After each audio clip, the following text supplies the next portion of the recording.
এশিয়ার সবচেয়ে বেশি প্রবৃদ্ধি হবে বাংলাদেশের, দ্বিতীয় অবস্থানে থাকবে ভারত। এমনই বিশ্লেষণ মার্কিন সাময়িকী ফোর্বসের।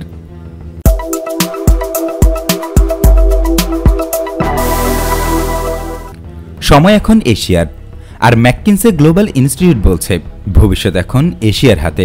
2000 সালে বৈশ্বিক মোট দেশজ উৎপাদন বা জিডিপির 1/3 আসত এশিয়া থেকে। ম্যাককিনসে এখন বলছে 2040 সাল নাগাদ বৈশ্বিক জিডিপির 50% বেশি আসবে এই মহাদেশ থেকেই। সুখবর হলো 2020 সালে এশিয়ার সবচেয়ে বেশি প্রবৃদ্ধি হবে বাংলাদেশের। ফোর্বস ম্যাগাজিনের এক প্রতিবেদনে এই তথ্য দেয়া হয়েছে।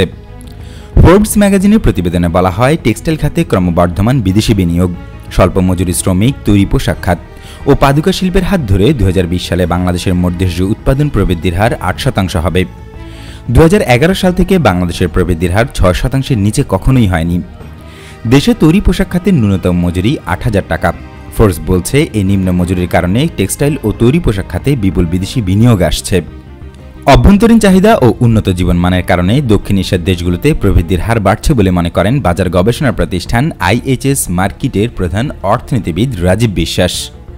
তবে দেশের স্থানীয় গণমাধ্যমের সূত্রে ফোর্বস জানিয়েছে যে সহজে ব্যবসা সূচকে উন্নতি হওয়ার কারণে 2019 সালের প্রথমার্ধে দেশে প্রত্যক্ষ বিদেশি বিনিয়োগ বেড়েছে 19.5%। এশিয়া মহাদেশে প্রবৃদ্ধির হারে দ্বিতীয় স্থানে ভারত থাকবে বলে জানিয়েছে ফোর্বস। এই পঞ্জিকা বর্ষে ভারতের প্রবৃদ্ধির হার দাঁড়াবে 7.2%। যদিও 2019-20 অর্থ বছরে ভারতের প্রবৃদ্ধির হার 5%-এ নেমে আসবে বলে পূর্বাভাস দিয়েছে বিভিন্ন আন্তর্জাতিক সংস্থা। দেশটির সরকার উৎপাদন খাতে বিশেষ করে ইলেকট্রনিক পণ্যের নতুন শক্তি হতে চায়। এই মুহূর্তে ভারতের মূল 8টি শিল্প স্লতগতি রয়েছে। অনেক শিল্পে পুঁজি ও ঋণের সংকট আছে। এসব কারণে দেশটির প্রবৃদ্ধির হার এর চেয়ে বেশি হবে না। তবে দেশটির কেন্দ্রীয় ব্যাংক মুদ্রানীতিতে বেশ কিছু প্রণোদনা দেওয়া সহ কর্পোরেট কর হারে ছাড় দিয়েছে। এতে দেশটির শিল্প খাত কিছুটা স্বস্তির নিঃশ্বাস ফেলছে বলে মনে করছে ফোর্বস। বাংলাদেশের প্রতিবেশী দেশ মিয়ানমারের মোট দেশজ উৎপাদনের আকার $6,700 কোটি। ফলে খুবই নিম্ন ভিত্তি থেকে শুরু করছে তারা। 5 বছর ধরে দেশটির উৎপাদন খাত বড় হচ্ছে। এতে দেশটির অর্থনীতি দ্রুতলয়ে বাড়ছে। 2020 সালে তাদের প্রবৃদ্ধির হার দাঁড়াতে পারে 6.8%, যা এশিয়ার চতুর্থ।